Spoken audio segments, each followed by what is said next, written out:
So hello everybody and welcome to my review of Banshee and Banshee Prime. Now these are essentially the same Warframe, it's just that Banshee Prime has slightly better stats, and since she is a primed frame, if you touch a death orb with her in the void, it will restore some energy for you. Now Banshee is very squishy, and this goes for the Prime variant as well, so if you just run around willy-nilly, you will die pretty fast. But if you use Banshee's abilities correctly, you can actually survive quite well even in very high level missions, and simultaneously pump out huge amounts of damage. Now Banshee's passive is actually pretty good. It makes all of her weapons, and this includes the weapons on her Sentinel as well, completely silent, so you can run around with a rocket launcher, a shotgun, or even something like the Redeemer and it will be completely silent. Silencing the Redeemer or even gunblades in general is actually quite unique. There aren't too many ways to do it since it is a melee weapon, so it doesn't have a mod that would silence it. And this means that if you're able to stay undetected, you can do huge amounts of damage thanks to the stealth multiplier. But that's enough about the passive, let's talk about the actual abilities, starting off with Sonic Boom. This is Banshee's first ability, and it creates a Sonic Boom in a 180-degree cone in front of her that will hit all enemies within 15 meters and do 50 impact damage to them. But that's not the important bit, the damage is very minuscule. The more important thing is that it will violently ragdoll all enemies it hits as well. And since it's also pretty cheap, it starts at 25 energy and can go down even lower with power efficiency, and it covers a good area which can be increased with power range. It's actually one of the better crowd controls that we have in the game. So while you can increase the damage of it with power strength, it's not necessarily what you use this ability for. You use it for crowd control, not to deal damage. Unless you're using the Sonic Boom augment called Sonic Fracture, which will reduce the enemy armor by 70% for 8 seconds. Because the amount of armor stripped by Sonic Fracture is affected by power strength, and if you have your power strength at least 143%, it will strip 100% of the enemy armor. This is basically Ash's Seeking Shuriken on steroids. It's a cheap ability that can easily strip 100% of the enemy armor, and it can strip it for a very long time because the duration of the armor strip is affected by power duration, and it can cover a huge area if you just add a little bit of power range, and it knocks the enemy down every time you hit them with it. Sonic Boom with Sonic Fracture is just nasty.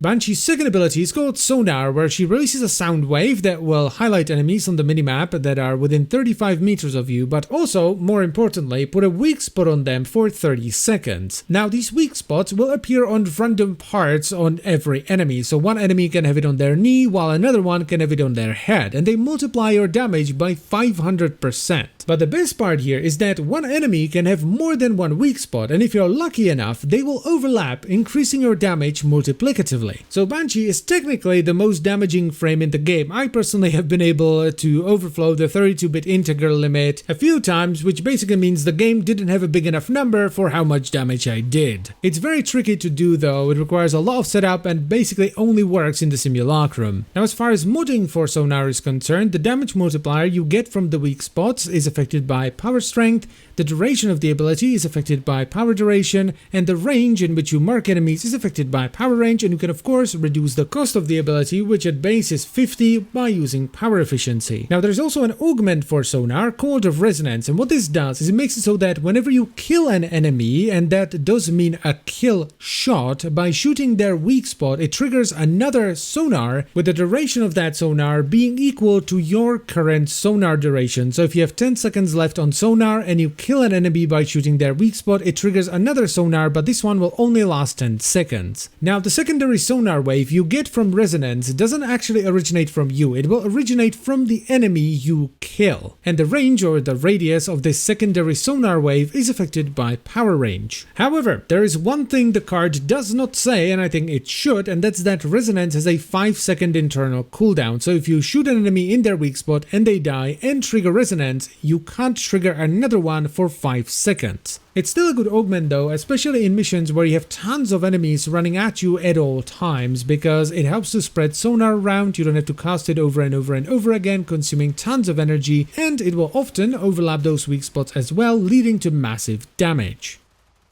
Banshee's third ability is called Silence, where she will emit a silencing aura that has a 20-meter range and it lasts for 30 seconds. Now this completely deafens all enemies within this aura, so they won't hear gunfire, they will only react to you if they see you, they take damage from you, or if you bump into them. And you can increase the range of this aura by using power range, the duration of the aura by using power duration, and of course the energy cost, which at base is 75, by using power efficiency. It will also stun all enemies that enter the silencing aura for 2 seconds, and not just the first time they go in as well. If they go out and back in, they will be stunned again. Now, while I think most people know all of these things already, I think fewer people know that Silence also disables quite a few of the enemy's abilities as well. For example, Eximus snow globes and flame waves don't work while under the effect of Silence. Scrambus auras don't work. Hooks from scorpions and ancients don't work. It doesn't work on everything though. Few abilities are immune to it as well, like for example nullifier bubbles. I think this is mostly due to the way that people use Silence, as in they use it more for the stun and less for the actual effect of the silencing aura. And the way you do this, by the way, is by balancing your power range to your playstyle, so that as you're going through the mission you can stun the enemies far enough away so they don't notice you, but close enough so that you can kill them before the stun runs out. Now I should also say that the stun from Silence opens the enemies up to finishers, which kind of ties into the augment called Savage Silence, which increases your finisher damage by 300%, which is affected by power strength while Silence is active.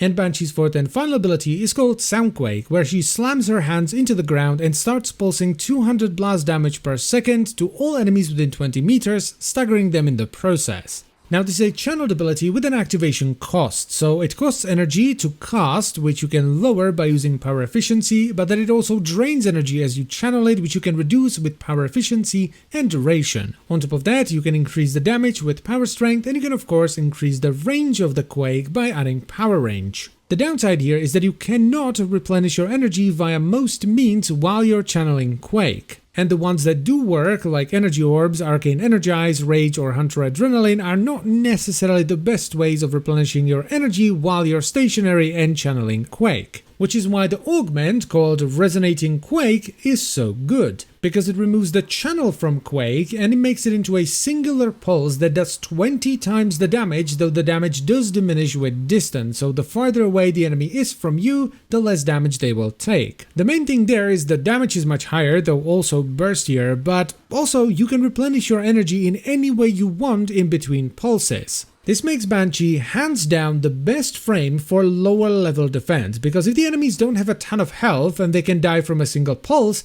a well-timed pulse can decimate an entire wave. And since you can replenish your energy in any way you want in between pulses, you can use this in high-level missions as well, assuming you put on enough power strength so that you can kill the enemies with a few pulses. And you can easily afford to put on some extra power strength, because Resonating Quake, while it doesn't say on the card, also adds 15 extra meters to the base range of the ability, so even with baseline power range, you're gonna have a lot of range. But there is a downside, and it's not necessarily a small one, because the base activation cost on Soundquake is 25. Resonating Quake changes that to 100, so you're gonna need some power efficiency to sustain it.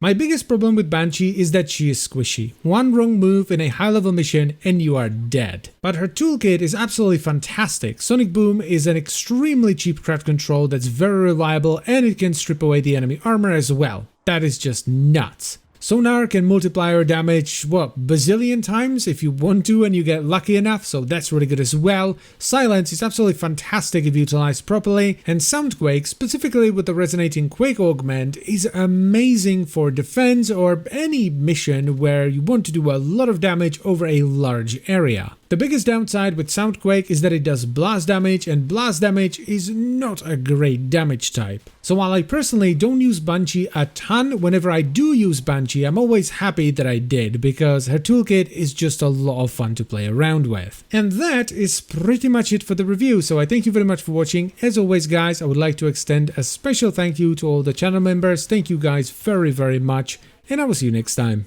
Bye bye.